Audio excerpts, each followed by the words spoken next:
여러분 안녕하십니까? 백만개미 한세구입니다. 3월 28일 월요일 시장 정리하겠습니다.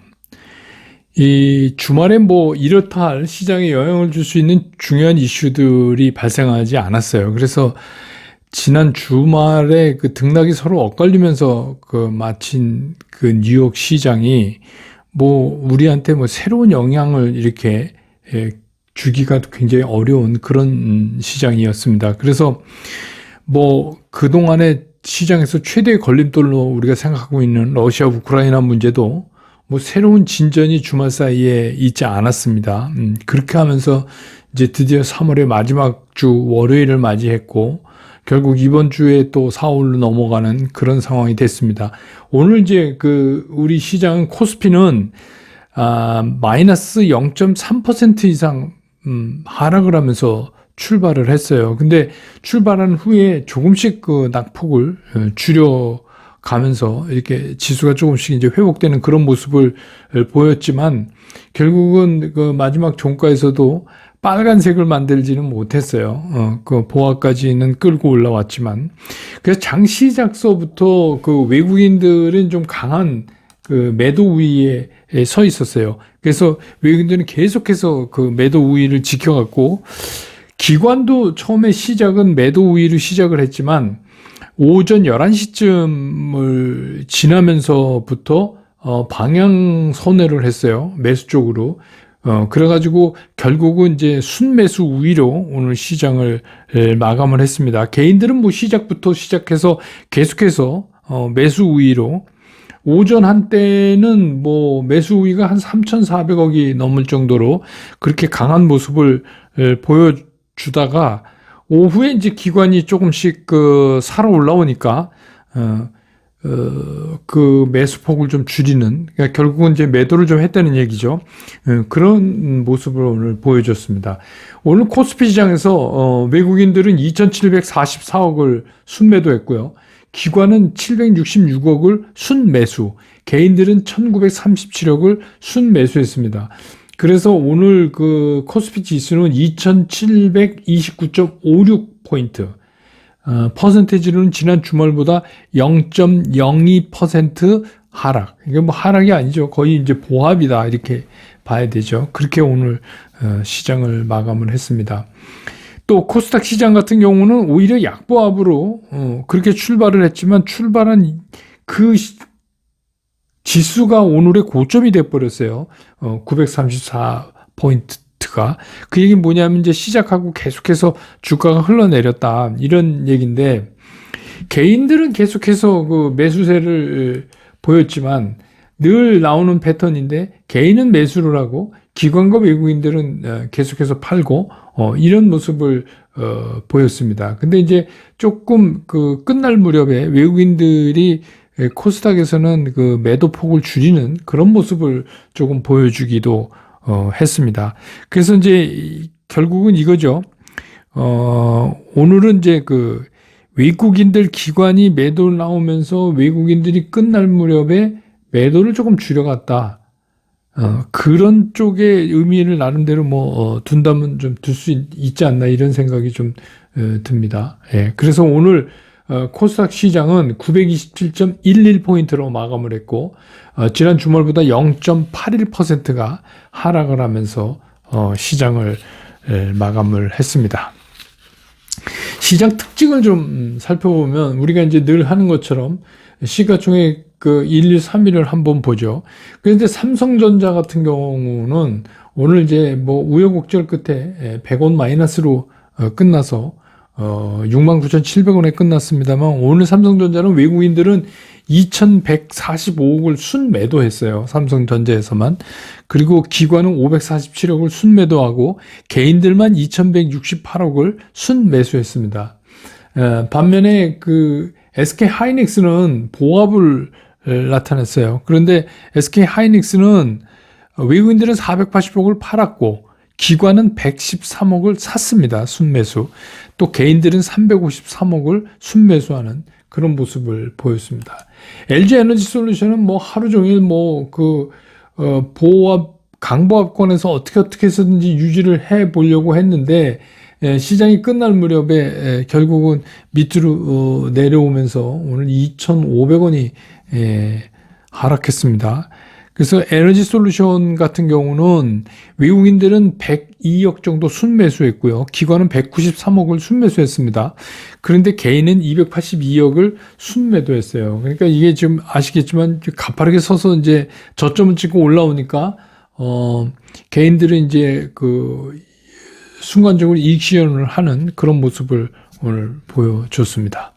그 다음에 오늘 이제 그 섹터를 좀 살펴보면 로봇이 이제 다시 얘기가 됐는데, 이 로봇은 사실은 로봇 이쪽에 영감을 준 거는 삼성전자죠. 삼성전자가 상반기 중에 로봇 제품을 첫 웨어러블에서 상용화할 가능성이 있다. 이제 이런 얘기 때문에 결국 이쪽에 불을 당겼고, 또 현대차는 보스턴 다이내믹스 알죠? 현대차가 인수한 보스턴 다이내믹스가 미국 소방청에 로봇 소방견 있잖아요. 우리 많이 텔레비에서 봤던 소방견 2개를 판매했다. 이 소식에 로봇 관련주들이 좀 움직이는데, 이건 아시지만 큰 회사들은 아닙니다.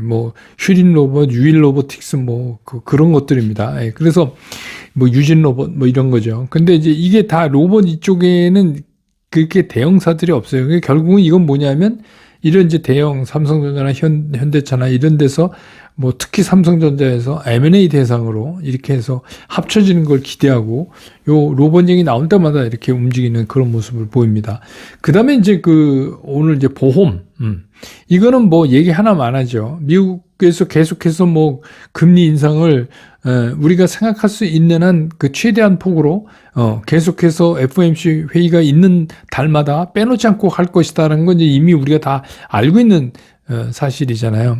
그래서 이제 그런 거 때문에 그렇게 되면 보험사의 자산 운용 수익률이 더 높아지지 않겠느냐. 그래서 이제 그런 기대로 보험주들이 좀 움직이고 있습니다. 그 다음에 이게 건설 경기랑 좀 맞물려서 이게 가구, 그러니까 붙박이 가구죠. 아파트 같은데. 그래서 건자재, 가구, 페인트 이런 쪽이 또 이제 오늘 움직였어요. 이건 여러분 아시지만 이제 재건축, 도시정부 사업 규제 그거를 좀 완화하겠다 이런 공약이 있었잖아요. 그래서 이제 그거에 대한 기대. 또 새 정부가 노후 아파트 재건축 안전진단 기준을 좀 완화할 것이다라는 이제 그런 기대. 또 인수위가 얘기하고 윤 당선자가 얘기했던 주택 250만 호 공급 방안에 대해서 굉장히 빠른 시간 내에 뭔가 이제 구체적인 안을 발표할 것이다라는 기대. 이런 것들로 이쪽 섹터들이 오늘 또 움직이는 그런 모습을 보였습니다. 그 다음에 이제 개별 기업으로는 남선 알루미늄 같은 건 이제 알루미늄 가격이 3주 만에 다시 톤당 3,600불을 회복했다. 이런 거에 힘입어서 오늘 굉장히 강하게 올랐고, 그 다음에 이제 S-오일 같은 경우도, 오늘 상당히 6.18%나 올랐는데, 이거는 S-오일이 사상 최대의 실적을 낼 것이다 하는 기대감 때문에 이렇게 움직이고, 그런 것들이 주로 이제 오늘 크게 움직인, 인텔리안 테크도 3%, 3.86% 올랐고요. 서울옥션, 제가 또 자주 말씀드리는 갤럭시 머니트리, 이런 것들이 이제 오늘 상대적으로 개별 종목에서는 많이 움직이는 그런 모습을 보였습니다. 시장 얘기 좀 하죠. 이제 시장이 우리가 저 기다린다 이랬는데 벌써 이제 3월의 마지막 주가 됐어요. 그리고 이제 이번 주에 4월로 넘어갑니다. 금요일이 4월 1일이니까. 근데 이렇게 시간은 빠르게 흘러가는데 시장에서의 기다림은 진짜 굉장히 답답해요. 답답하죠. 근데 그렇지만 이제 요즘 시장을 우리가 잘 이렇게 좀 살펴보면 좀 특이한 거를 살펴볼 수가 있어요. 그게 뭐냐면 우리가 지금 상당히 큰 악재를 갖고 있는 거거든요. 그러니까 기존에 우리가 다 이제 소화시킨 연준의 이제 금리 인상 이런 거 이외에도 긴축 이런 거 이외에도 아시지만 이제 러시아 우크라이나 전쟁으로 인해 가지고 원자재 가격 곡물 가격 에너지 가격 이게 이제 상당히 오르니까 이거에 대한 이제 인플레이션 압박을 계속해서 더 받게 되잖아요. 그 사실 상당히 큰 악재예요. 근데도 의외로 크게 밀리지 않는다. 이 시점에서. 그 얘기는 무슨 얘기냐면 그게 이제 첫 번째 시장에 먼저 다 반영돼서 지금 시장의 시세라고 하는 거는 우리가 그런 거를 최악의 상황을 가정했던 것을 이미 다 주가가 수렴하고 있다. 그래서 이게 오히려 여기서 조금 좀 큰 폭으로 밀리는 것 같은 느낌이 들면은 바로 이 주가가 회복 탄력성을 보이면서 반등을 하고 이런 게 이제 지금 계속해서 반복되고 있잖아요.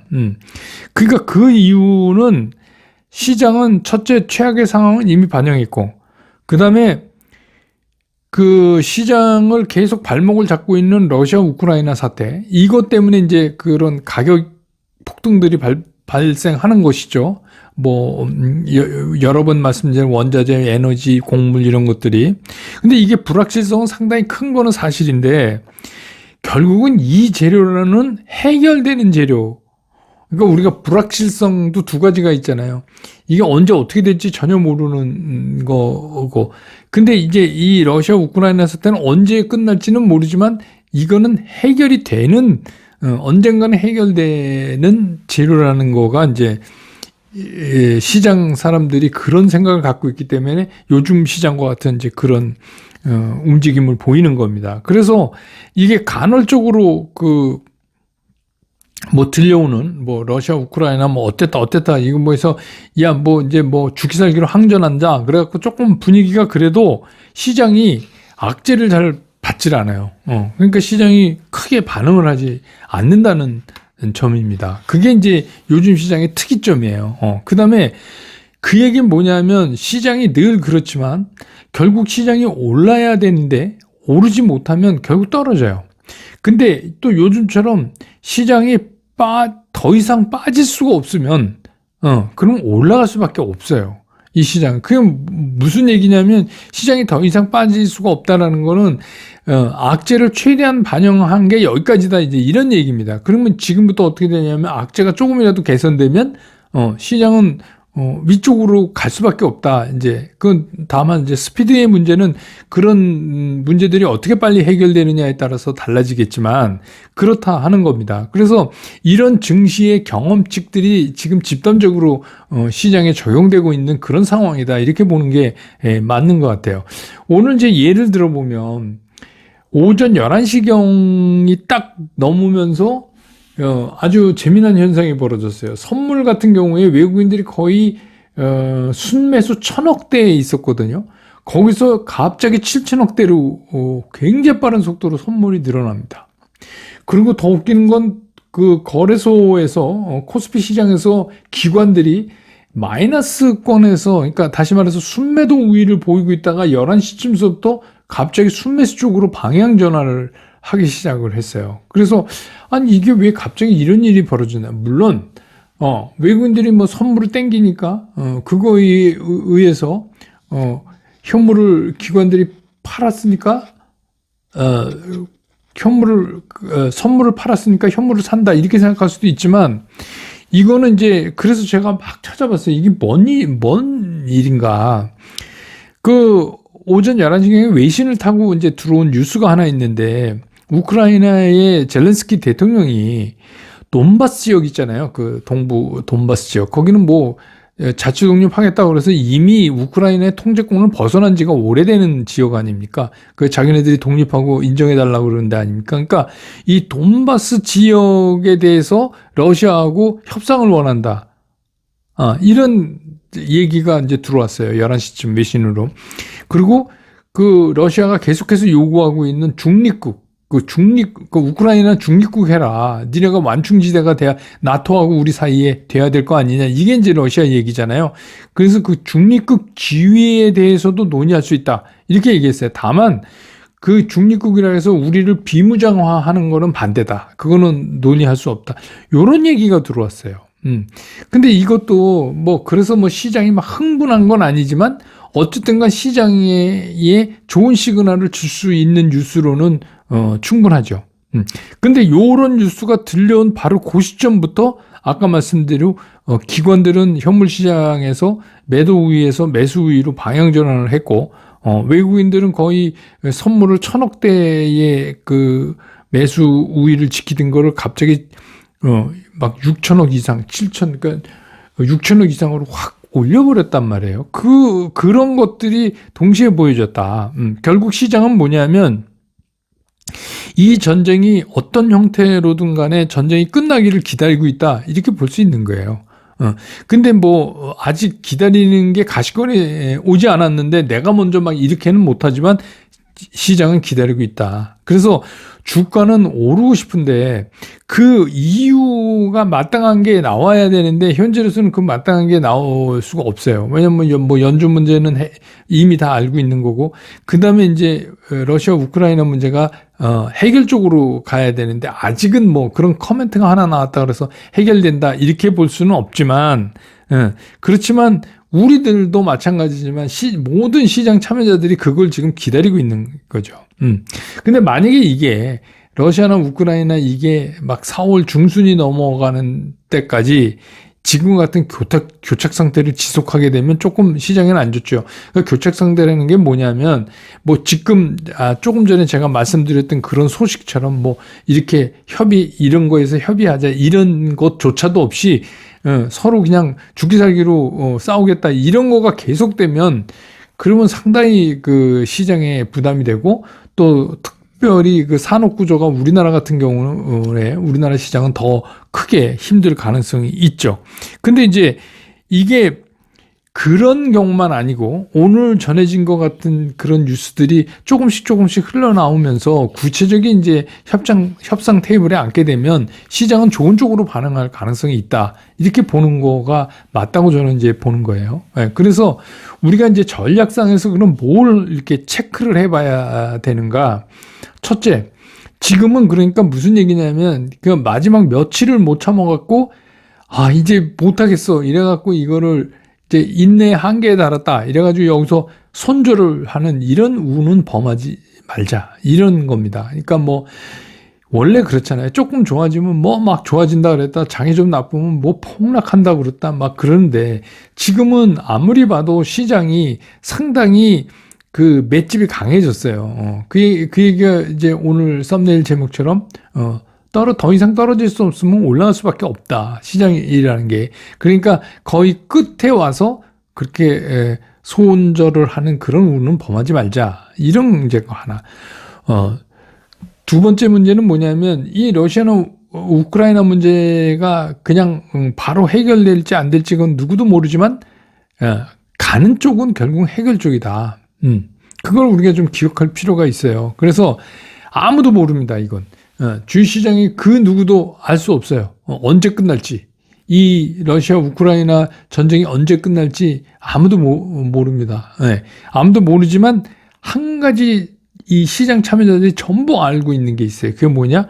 반드시 끝난다는 겁니다. 지금은 시장은 이제 그런 상황에 들어와 있어요. 그러니까 언제 끝날지는 모른다. 뭐 이건 푸틴이나 젤렌스키도 모를 거예요.